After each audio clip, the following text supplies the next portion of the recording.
What's up, everyone? Welcome to another episode of Down Once More. I'm your host, Matt, and I've got a little bit of a grab bag to kick off August with you. Full transparency, this is the second full time I am recording this podcast because my computer decided to start going to sleep in the middle of recording the first time, and apparently, if that happens, even if you jiggle your mouse in time, it will stop capturing audio. So I just was yelling into the ether for no reason. So we're going to try to capture the magic again. You'll just have to trust me. It was one of the best pods that I've put together. So we'll see if we can get it back.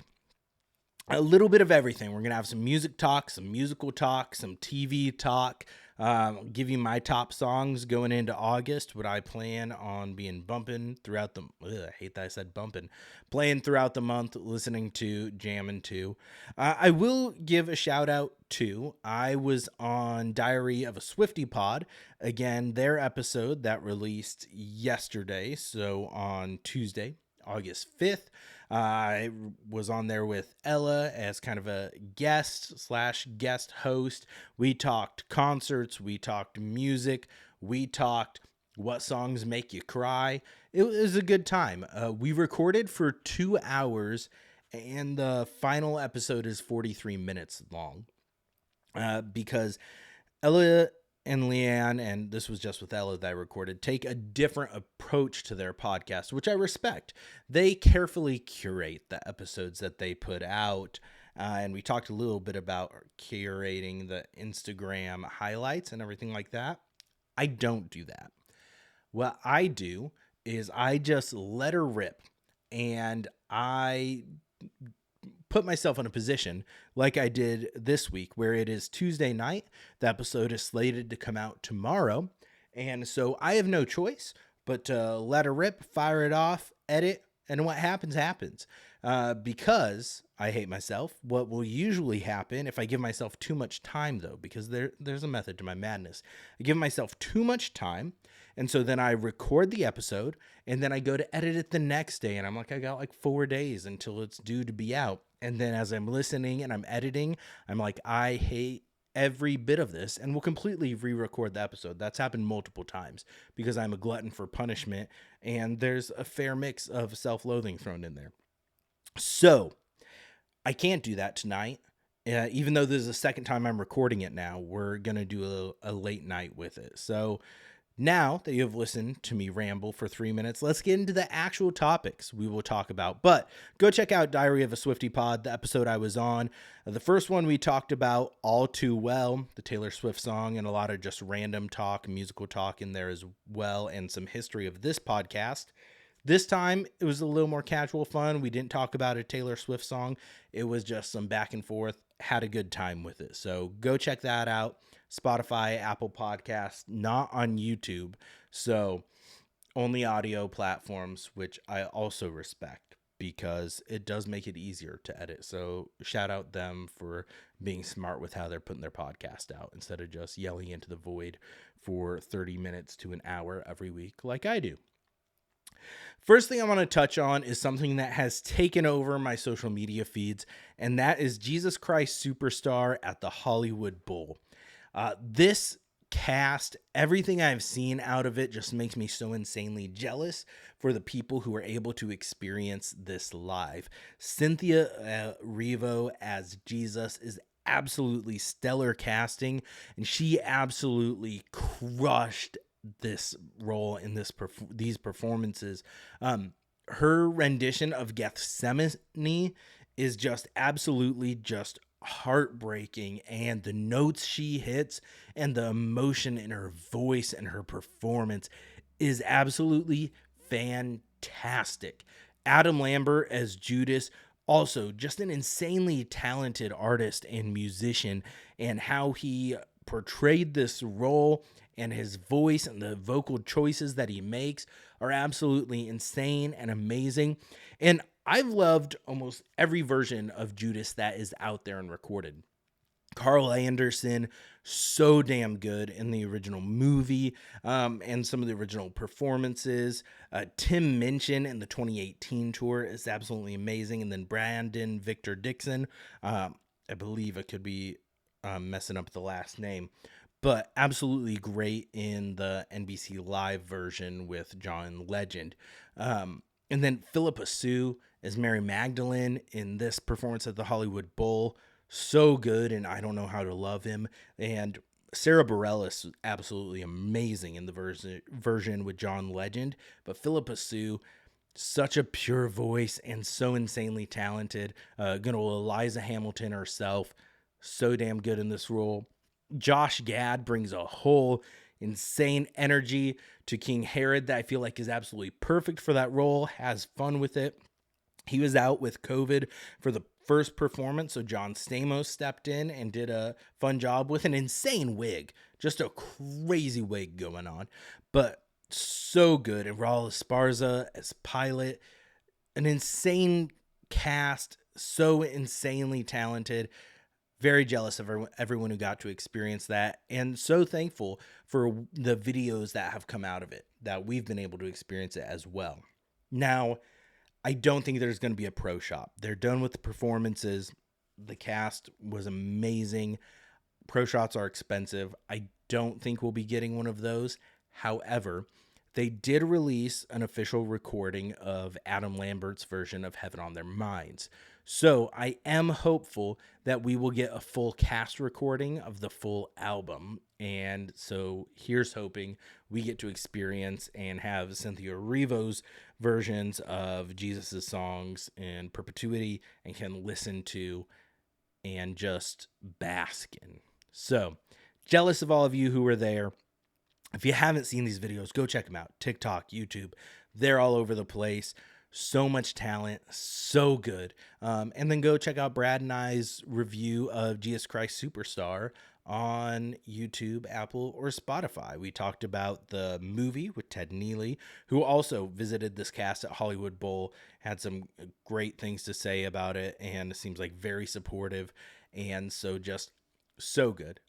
Great movie. And then the recorded concert versions are also really great.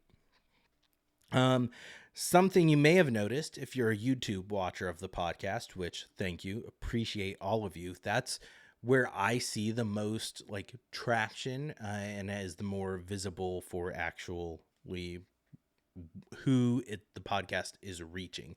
So thank you to everyone who spends your time watching on YouTube, dropping a like, comment, any of that fun stuff. That's where I can get the most insight to the metrics on the podcast. The audio versions, it only tracks downloads. But I digress. If you have been watching on YouTube, you may have noticed at the end of the episodes, there have been nice little time-lapse videos thrown in there. That is because I got myself a DJI Osmo Action 5 action camera, and obviously thought the best use of that is to just make pointless time-lapse videos while I am recording the podcast. So you can see the behind the scenes of my studio that I've thrown together in the spare bedroom. And I'm like, I have not posted on the podcast TikTok since like May. So I need something to throw on there. So started throwing these time-lapse videos on there as kind of promo for the pod. So you can check that out there if you are interested. And on YouTube, just watch till the end. It's in the credits after the episode, so kind of almost like an after credit scene. So something fun for you. It's technically mid-credit scene, because the credit is just featuring me, performed by me, produced by me, edited by me, written by me. And so that's about it. So time-lapse videos. If you're interested, check out the pod on YouTube or head over to our TikTok. I want to talk a little bit of Dexter. The Showtime series of Michael C. Hall ran for, I believe, 8 seasons about the serial killer who is a vigilante serial killer. Essentially, people hated the ending of the original series finale. So years and years later, they came out with Dexter New Blood, kind of rewriting the ending of it, giving Dexter new life. That came out a couple years ago. That met with some pretty positive reviews. And I think it was in the works beforehand, but then after that, they released Dexter Original Sin, which is a prequel series about Dexter first joining Miami Metro and getting his start working with Harry on developing his code a little bit more. Harry in Original Sin is portrayed by Christian Slater of Heathers the movie, not the musical version, but the movie version. And Dexter is played by Patrick Gibson, who does an absolutely amazing job as young Dexter and capturing the mannerisms that Michael C. Hall brought to the character. Patrick Gibson seems to have a little bit more emotion than Michael C. Hall did at times, but still just captures a younger version of that role perfectly, which in the original series, younger Dexter was played by Michael C. Hall with a very bad wig, and it looked ridiculous. Him supposedly in high school. So glad they recast for this series, and it was met with pretty good success. It's sitting at an 8.2 on IMDb right now, and from what I've seen, I believe they're making a season 2 of it. But a few weeks ago, Dexter Resurrection premiered, and this picks up where New Blood left off, with Michael C. Hall reprising his role as Dexter and continuing that story. Now, I'm only an episode and a half into it so far. I think there's 4 episodes out now. But so far, I'm really enjoying it. I'm really enjoying the continuation of the story, getting more time with these characters. It was one of those first, like, premium network shows that I ever watched, and one of the first like serial killer, not true crime, but fictional set in that world, like media that kind of pulled me in, got me into some of the true crime stuff, like about the Zodiac killer, which that movie is actually really well done. It's a bit slower. The book and hearing the true story about it is a little disturbing, but it is a very unique and interesting thing. And true crime has just taken off over the past few years.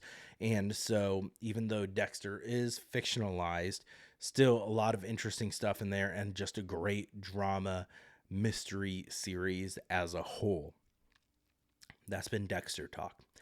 Now, let's talk about some music. I know you all love to know what I'm listening to, and it won't surprise you that in June, Epic the Musical was the main thing I was running through. I've talked about it a lot last month on the pod as well, just how much of the musical and hearing Jorge Rivera Herran's story about how he developed it and the different motifs and everything he put into that concept album, or the 9 concept albums, just has really made me fall in love with that whole project. And so I just really enjoyed that. And so that maxed out my Apple Music replay for June. And July started out a lot of Epic the Musical, but then quickly was captured by yet another musical that I revisited, and that is the Jekyll and Hyde musical. I talked about it on Diary of a Swiftie pod briefly, actually, but the complete works album of this musical from Frank Wildhorn is just so insanely good. So in the month of July, I listened to, according to Apple Music, 3,056 minutes of music, and the top artist was Anthony Warlow, who plays Jekyll and Hyde in the complete works recording of Jekyll and Hyde the musical. My top song, Pretty Face by Hoodie Allen, which is just a fantastic song that samples Beautiful Soul by Jesse McCartney, which is a great throwback song for me. And so just to break it down a little further, because I know you're interested, my top artist, Anthony Warlow, 460 minutes. Then Jorge Rivera Herran's 295 minutes, came in second. Linda Eder, who was on the Jekyll and Hyde musical album as well, she came in third at 261 minutes. Then the cast of Epic the Musical at fourth with 235 minutes. And Joey Contreras of the In Pieces concept album musical, 150 minutes at fifth. And then my top songs, Pretty Face by Hoodie Allen. Just so damn good and catchy. I hate that's only like 2.5 minutes long. It gets over so quickly. So that's why it was my number one song. And I listened to it 59 times this month, which is an average of almost 2 times a month, which is a little insane. Second was Alive from Jekyll and Hyde. Third is Dear Bill from Operation Mincemeat. Just a fantastic and heart-wrenching song. And then fourth, The World Has Gone Insane from Jekyll and Hyde. And then fifth is Bitch, Bitch, Bitch, also from Jekyll and Hyde. So Jekyll and Hyde just taking the cake on the month of July. And that's carried over into August so far. So I'm going to give you my top songs and my top picks for August, what songs I plan on listening to and jamming to, what I am into right now, and I think you should check out as well. First up is going to be All My Friends by A Day to Remember. I absolutely love A Day to Remember. All signs point to Lauderdale, an all-time favorite song. I will be seeing A Day to Remember on their tour later this year, and I can't wait. All My Friends is one of their singles off of their most recent album. Has an absolutely fantastic music video. And is the chorus a little bit repetitive?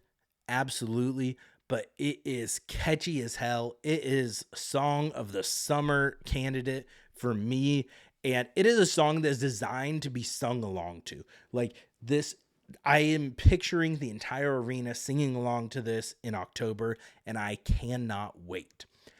Next up is going to be my top song of July, and that's Pretty Face by Hoodie Allen. I have not gotten sick of it, even after almost 60 plays in July. It is so good, so catchy. Check it out. Then we're going to do our Jekyll and Hyde ones that were in the top 5. So no surprise, Alive. Just an amazing song after the first kind of transition from Jekyll to Hyde. And Hyde singing about feeling alive. He sings about living forever with Satan at his side. Like, you can't go wrong with that in a song. You got to be bumping that and just blasting it through your stereo all month long. And then The World Has Gone Insane. Just a very fitting title from Jekyll and Hyde. And a very fitting sentiment. This was from the 1995 version of the musical, The Complete Works, before it transferred to Broadway and it was shrunk down a little bit. And set in way past England, from the Robert Louis Stevenson Jekyll and Hyde story. Just World Has Gone Insane, so good. And the reason I like the Complete Works version, an album better than the Broadway one, The World Has Gone Insane and Bitch Bitch Bitch, which was in my top 5, not on in the Broadway version. They were cut, and I hate that because I love both of those songs. Next is going to be Dear Bill from Operation Mincemeat. So not too many surprises thrown in here. Those were in my top 5 from last month. I love them. They're going to keep going on. Dear Bill is about 5 minutes long. And I will be honest, a lot of times when I listen to it, I will skip to about 2.5 minutes in and replay that last 2.5 minute segment of it, because that's when it gets absolutely just heart-wrenching and fantastic, and I cannot recommend it more. Next is going to be one that's a little bit nostalgia pick and also a little bit recency bias since I just saw him in concert, and that's going to be Over You by Daughtry. Just an amazing song, and I forgot how great that song was, and then seeing him perform it live in concert, just a great song, brings me back to high school. You can't go wrong with it. Next is going to be another one that's a little bit older, and that's Came Out Swinging by the Wonder Years. Just a great vibe song, and the Wonder Years is opening up for A Day to Remember in Yellow Card in October when I will be seeing them. So I'm going to kind of get the Wonder Years on rotation as well leading up to it. Next is going to be one from Epic the Musical, and that's going to be Not Sorry for Loving You, which I think has to be my favorite song from all of the sagas, all of the albums put together. Just this absolute emotional song that Calypso is singing towards Odysseus as he's about to leave the island, and just a great song. Jorge Rivera Herranz outdid himself with that song, one of my favorites. Next is going to be Honest by When the Sun Sets. I'll be honest, no pun intended there. This is one that I found on Instagram Reels, because I don't scroll TikTok. I am in my 30s. I get things way late on Instagram, but it was one of the promoted like songs you'll sometimes get in ads there. Absolutely loved it. Threw it on the playlist. Gonna be bumping it in August. And then finally, All Time Low's newest single from their album coming out later this year, The Weather. Just a great, just vibe song again. Just absolutely fun. The energy is fantastic. I cannot wait to see All Time Low later this year. It has been probably 12 plus years since I last saw them. I've only gotten to see them once. One of my favorite concerts I've ever been to. I talked about it on Diary of a Swiftie pod, and I cannot wait to see them again. I'm so excited. And they're with Mayday Parade, which is another favorite of mine. Good nostalgia band lineup. It is going to be so much fun. It's at a semi-smaller venue, and I cannot wait. So, those are my 10 songs that I'm going to be just playing on repeat in August. And I think you should check them out as well. A little bit of everything in there. Pretty Face is the closest I've got to rap. Don't really have any country in there, but lots of other stuff in there. The Jekyll and Hyde musical is like a gothic rock musical, and it's really good. Highly recommend it. Highly recommend checking out the Complete Works version, though.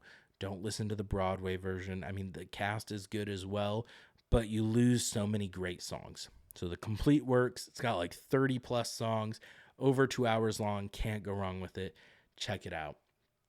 And we're going to keep this as a truly mini episode this week, under half an hour. That's going to do it. As always, like, comment, share, subscribe. I'm trying to figure out what the kind of schedule is going to look like for the podcast for August. I have a few ideas of what movie we'll cover. Probably going to bring Brad back for that. And so stay tuned. Follow us on socials for notifications on when it drops. If you follow it and subscribe on YouTube, turn on those notifications, hit the bell so you know as soon as the episode is live. But if you don't want to do all that, episodes drop on YouTube, 6 a.m. Central Standard Time on Wednesdays, and they drop on audio platforms, a 6-hour head start. They drop at midnight. So Apple, Spotify, Amazon, all that fun stuff. You can check us out there. Instagram at Down Once More Pod. Head there. Shoot us a DM. I love having conversations with you guys about what you're listening to, what you're enjoying, what you want to see on the pod. Reach out to us. So if you're watching on YouTube, stay for the after credits time-lapse video. Hopefully you enjoy that. Give us feedback on that. What else you want to see there? A day in the life. I have an action camera now. I can do so many exciting things. You can see me sitting on the couch watching TV. You can watch me mow. I do have plans. I have a vacation planned at the end of August, and I'm planning on bringing it and getting some jet ski like POV content. So that could be fun. Stay tuned for that. Just really doing random things with this podcast. If you haven't figured it out by now, or if you're new, this podcast, loose framework of being centered around musicals. Mainly, it's just the things I'm passionate about and obsessed with, and whatever guest I wrangle in to join me along the way.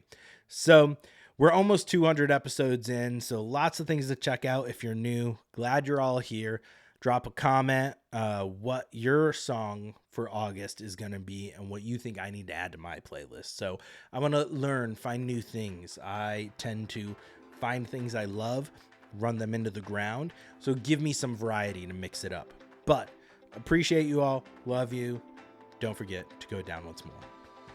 Later.